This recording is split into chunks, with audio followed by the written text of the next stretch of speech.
My time is equally as important as the greatest time of anyone on this planetary system. So the last thing I want to do is be spending that time lying and playing games. And with that state of consciousness for 6 years, we've been chiseling through a mountain like John Henry, fighting machines, fighting invisible things. And I say fighting because, yeah, there's been a war.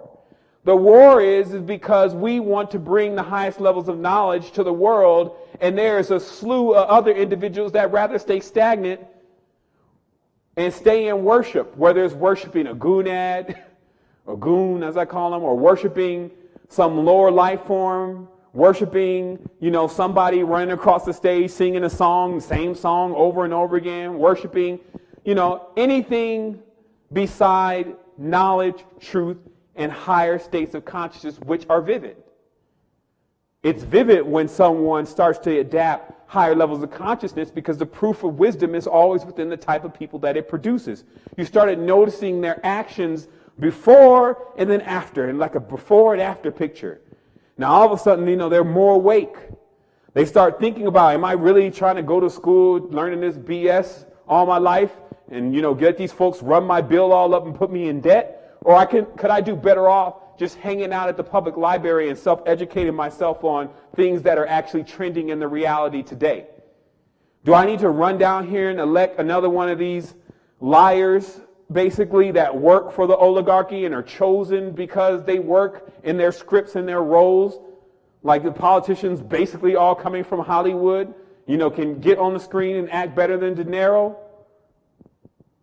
And this is the reality that we're actually in. And in that,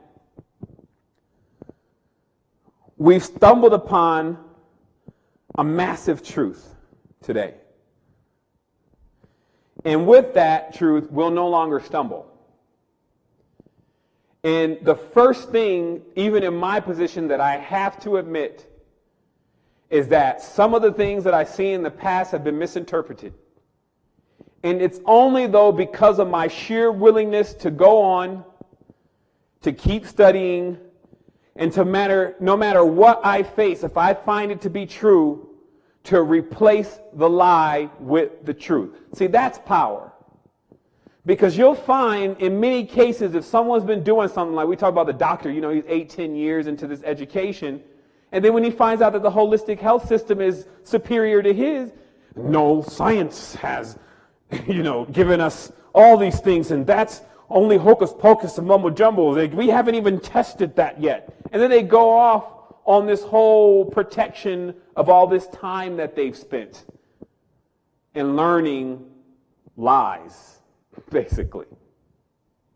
So the only thing that I can really advise you on that will help you throughout your whole existence and immortality is that when you come to truth, have the courage, the honor, and the dignity to install that truth in your consciousness.